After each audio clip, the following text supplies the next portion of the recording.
Oke, assalamualaikum warahmatullahi wabarakatuh. Selamat datang di channel Inori. Eh, Terima kasih yang di video kemarin sudah nonton, terus sudah bantu like, bantu share, bantu subscribe.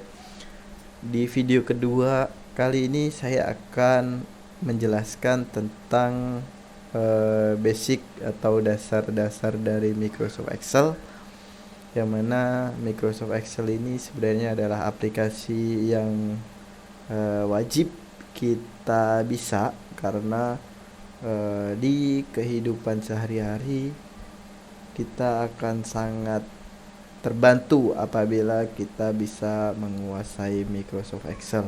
Bisa buat menghitung keuangan atau menghitung data-data seperti itu, karena memang Microsoft Excel ini sendiri dibuat untuk pengolah angka. Oke, sebelumnya bagi yang belum like dan belum subscribe, tolong dibantu subscribe-nya, dibantu like-nya, dibantu share-nya. Dan untuk yang mau memberikan support kepada channel saya, silahkan melalui link http saweria.co/inori. Oke, kita langsung mulai saja. Seperti ini adalah tampilan awal dari Microsoft Excel. Saya di sini menggunakan Microsoft Excel 2010. Kenapa 2010? Karena yang pertama lebih ringan dibanding dengan Microsoft Excel yang baru. Dan untuk dari segi fitur sudah termasuk lengkap ya, tidak terlalu ketinggalan. Yang pasti ini sangat recommended buat teman-teman yang spek komputer atau spek laptopnya medium low. Jadi ini sangat ringan sekali. Saya sangat merekomendasikan memakai 2010. Nah, yang pertama di sini ada tampilannya. Di atas ini adalah tab, menu tab. Di sini ada namanya Home, Insert, Pack Layout, Formulas, Data, Review, dan View. Nah, ini namanya adalah tab menu atau sering disebut dengan tab ya. Atau ada beberapa orang juga yang menyebut ini adalah menu bar, karena di sini ada menu-menu. Terus di bawahnya ini sering disebut dengan toolbar. Ada juga yang menyebutnya dengan ribbon. Kenapa ribbon? Karena memang di aplikasi Microsoft Excel sendiri di sini emang namanya adalah ribbon. Terus selain itu ada juga di sini formula bar, adalah tempat untuk menuliskan rumus-rumus. Nah, ini adalah formula bar, di mana tempat kita untuk menuliskan rumus-rumus. Nah, di Excel ini selalu identik dengan kotak-kotak seperti ini. Kotak-kotak ini namanya adalah sel.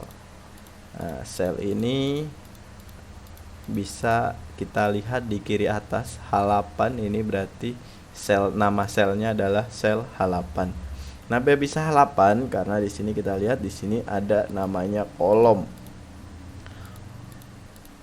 Bagian vertikal itu disebutnya adalah kolom. Di sini ada kolom A, kolom B, kolom C, kolom D, kolom E, dan seterusnya sampai dengan Z. Setelah huruf Z masuk lagi ke kolom AA, begitu sampai dengan kolom ZZ. Setelah ada kolom ZZ, ada juga akan lanjut ke kolom A triple A, jadi AAA, begitu seterusnya.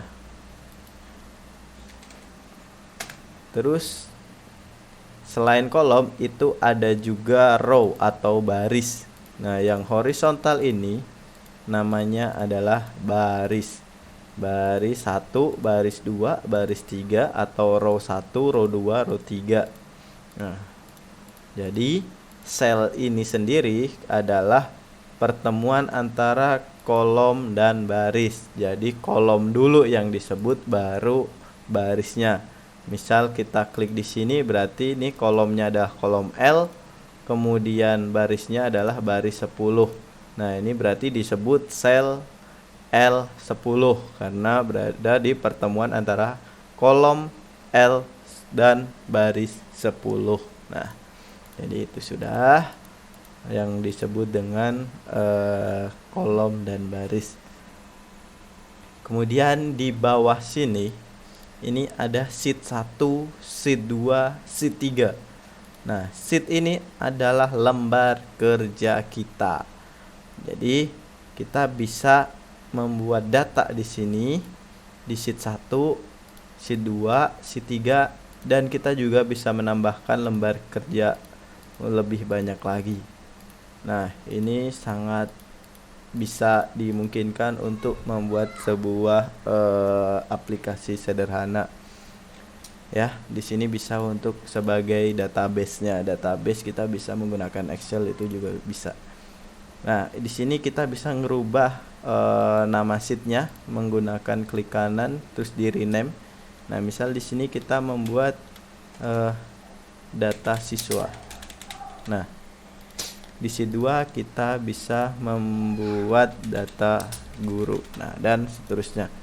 Jadi kita bisa menginputkan data siswa di sheet 1 dan data guru di sheet 2, begitu juga seterusnya. Kemudian di toolbar sendiri ini hampir sama seperti Microsoft Word. Jadi di sini ada menu, ada di sini ada paste, ada di file, di sini ada save as, open, close, dan lain-lain. Kemudian ada juga di sini font, ada alignment, kemudian ada number. Nah, di sini adalah tipikal dari selnya. Apabila kita di sini bisa dibentuk sesuai dengan format data kita, bisa teks atau bisa tanggal, itu date ya. Kemudian bisa waktu, bisa persen, bisa currency. Kalau buat accounting kita bisa pakai accounting. Apabila untuk harga dan segala macamnya itu kita bisa menggunakan accounting. Dan kita bisa pakai currency apabila itu sebagai mata uang perhitungan kurs ya, misalnya menggunakan situ. Atau kita bisa juga menggunakan number apabila data yang kita input itu sebagai number atau angka. Atau apabila kita ingin menuliskan di sini datanya hanya sebagai teks, maka di sini bisa juga menggunakan teks. Sini di insert sini juga hampir sama seperti Microsoft Word. Import gambar, bisa import shape atau bentuk, text box, ada header, footer, dan lain-lainnya. Yang membedakan di sini adalah formulanya. Nanti kita akan bahas satu persatu formula dasar dari Microsoft Excel, dari bagaimana cara menjumlahkan, cara pengurangan, cara perkalian, pembagian, cara menghitung rata-rata untuk mencari data dan sebagainya. Kita nanti akan bahas. Yang pasti sering dipakai itu kayak gini, ini data validasi, itu untuk mengisi list. Jadi di sini kita bisa membuat list. Jadi ketika kita input data itu kita tinggal scroll list kayak gitu, tidak perlu ngetik beberapa kali. Untuk view sendiri ini hampir sama, jadi sama kayak Microsoft Word ya. Nah, yang beda di sini ada makro. Makro itu apa? Makro itu adalah untuk pengulangan otomatis. Jadi di sini ada perintah, kita tinggal klik makro, nanti dia akan sesuai dengan apa yang sudah kita record sebelumnya. Oke, kita langsung coba saja membuat sebuah data. Yang pertama di sini kita mencoba menginput data seperti kita menginput menulis di Microsoft Word. Kita tuh ketik di mana kita mau mengisi data itu. Misal kita dari atas, dari A1, klik dulu di sini A1-nya. Kita bisa nulis di sini atau kita bisa juga langsung nulis di kolomnya. Apabila kita di sini tidak bisa, ini kita tidak muncul, misal Kita asalkan di sini udah A1, kita ketik di sini berarti itu akan otomatis muncul di sel A1 gitu. Nah, kita bisa juga langsung klik 2 kali di sini di A1, kita ketik misal data siswa ya. Untuk penebalan dan lain-lain itu hampir sama dengan Microsoft Word. Jadi pelajari dulu untuk shortcut Microsoft Word, itu akan sangat membantu sekali, baik itu copy paste dan lain-lainnya. Kita misal coba input nomor, nama siswa, jenis kelamin, L atau P. Di sini misalkan kelas, misal nilai.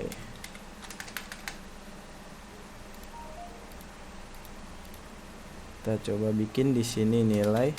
Nah, tapi karena pelajarannya itu banyak, misal kita di sini tulis bahasa Indonesia. Bahasa Indonesia. Kemudian ada juga matematika, bahasa Inggris,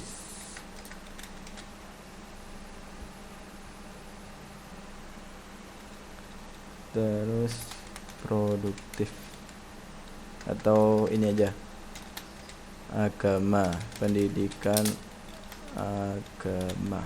Nah, di Excel apabila kalian menulis itu ketimpa dengan kolom sebelahnya, itu pasti terputus. Misalnya bahasa Indonesia ketimpa dengan kolom F yang diisi matematika. Jadi di sini seolah-olah bahasa Indonesia itu hanya bahasa IN. Nah, sedangkan huruf D, O, N, E, S, I dan A-nya tidak terlihat.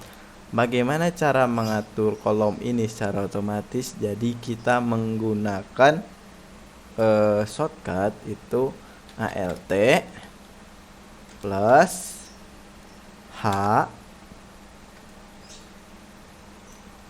plus O plus I. Nah, seperti ini. Jadi kita Ctrl A dulu, kita pilih dulu, kemudian kita ketik ALT H, kemudian O, kemudian di sini ada nih auto column width, auto fit row height. Berarti apa? Ini auto barisnya, dan ini adalah auto fit untuk kolom. Artinya ini adalah untuk lebar baris otomatis dan kolom otomatis. Caranya gimana tadi? Caranya adalah ALT, kemudian ALT H, kemudian O. Di situ ada A berarti untuk baris. Jadi untuk menentukan ketinggian baris itu atau jarak baris itu secara otomatis. Sedangkan untuk kolom itu adalah ALT H O, kemudian di situ huruf I. Nah, ini secara otomatis, lihat. Ini secara otomatis itu sudah akan langsung menyesuaikan ya. Seperti itu. Oke. Kemudian di sini ini bisa ditulis nanti. Ini nilainya kita taruh tengah karena nilai bahasa Indonesia, nilai matematika dan pendidikan agama kita bisa blok di keempat kolom ini. E, F, G, H ini kita bisa blok. Kemudian kita bisa match, itu untuk menggabungkan sel. Jadi merge di sini untuk menggabungkan sel. Jadi 4 kolom menjadi 1 kolom. Ini baris juga sama, agar sama karena ini 2 baris. Jadi ini nomornya juga harus di 2 baris. Ini caranya sama, di blok dulu mana sel yang mau digabungin, kemudian di merge. Dan di merge ini juga. Kemudian kita tentukan align-nya sama kayak dengan Microsoft Word. Di sini kita taruh rata tengah dan di ininya juga kita taruh rata tengah juga. Jadi ini bisa tulisannya berada di atas sel atau di tengah sel atau berada di bawah. Kalau di sini berarti ini di bawah, nomornya berada di bawah. Kalau taruh di sini berarti berada di atas dari sel. Agar ideal itu berarti kita taruh di tengah. Nah, di tengah sel.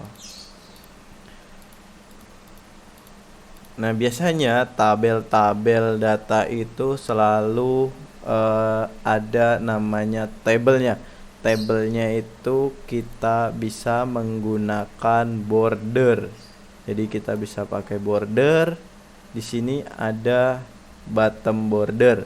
Kita klik, kita all border. Jadi udah otomatis ada garis-garisnya seperti ini.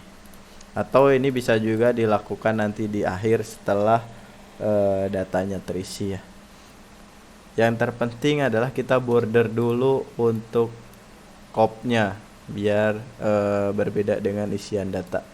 Kita border all dulu, kemudian kita warnai biar terlihat bahwa ini adalah sebagai kepala dari tabelnya. Pilih warna sesuai pilih warna sesuai dengan keinginan kalian. Kalau saya biasa menggunakan warna-warna yang cerah. Oke, ya ini untuk nomor terlalu kebesaran. Apabila nomornya terlalu lebar, kita bisa geser ke kanan dan ke kiri untuk menyesuaikan kolomnya secara manual. Kalau secara otomatis tadi bisa menggunakan ALT, kemudian pencet huruf H, O, kemudian huruf I. Oke. Nah, enaknya di Microsoft Excel ini kita bisa mengetikkan huruf itu tanpa harus terus mengetik. Misal nih nomor urutan 1, 2, 3, 4 dan seterusnya. Itu apabila kita ngetik satu-satu itu akan sangat melelahkan. Jadi kita pertama-tama kita mau bikin berapa baris, kita tinggal di sini tarik ya. Di sini blok dua-duanya, nanti kita tarik. Kita taruh di tengah dulu. Nah, kita blok 1 dan 2. Kita klik di sini di pojok kanan bawah ini ada kotak kecil. Nah, kita arahkan mouse-nya. Kita arahkan mouse-nya sampai membentuk tanda plus. Nah, ini membentuk tanda plus, kita gedein ya biar kelihatan ya. Sampai membentuk tanda plus. Nah, ini membentuk tanda plus ya. Kemudian kita klik di sini sampai tanda plus, kita tarik ke bawah sampai kita menemukan nomor berapa jumlah baris yang kita gunakan. Misal kita ada 36. Nah, 36 berarti di sini baru 35 dan ada 36 siswa. Secara otomatis akan terisi sampai dengan 36. Dan kita isi sesuai dengan nama yang ada. Seperti ini. Nah, lagi-lagi ini kolomnya kepotong ya. Terlalu besar, kita bisa Ctrl A, Alt H, Ctrl A dulu, Alt H O I. Nah, ingat ya, Alt H O I.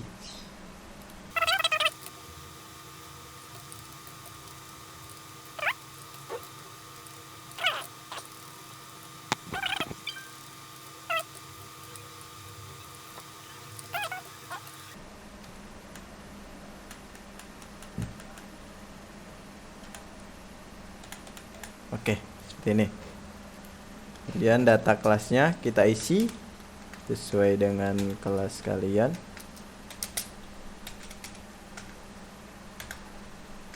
Kalau seperti ini, untuk mengcopy paste bisa kalian menggunakan Ctrl C, kemudian di blok sampai dengan bawah.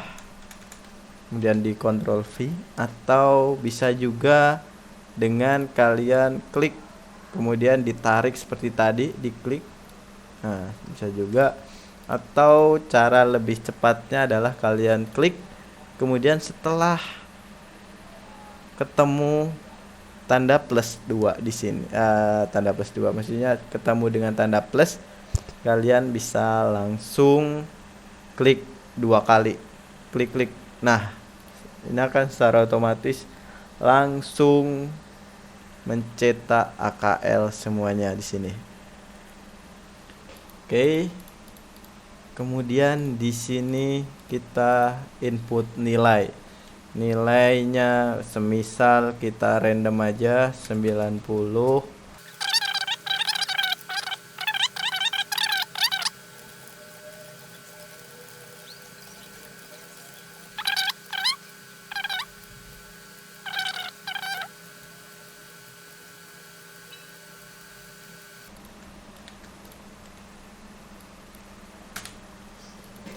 Nah, kita udah jadi data nilainya. Nah, ini yang nanti akan kita coba olah basicnya. Nanti untuk penginputan data ya, penginputan data itu seperti ini. Nah, nilai kita taruh di tengah-tengah agar lebih enak dilihatnya. Kita ratain aja. Oke. Seperti yang kita sudah bicarakan, yang kita udah bahas, jadi untuk membuat garis tepi atau untuk outline ya, kita bisa menggunakan border. Kita blok saja tabel mana yang mau kita kasih border, tinggal kita blok, kemudian kita klik all border. Nah, penginputan data sudah selesai. Nah, tapi salah karena apa? Karena ini di sini kita di data guru. Jadi bagaimana caranya? Ini data siswa kita delete dulu. Data guru kita rename menjadi data siswa.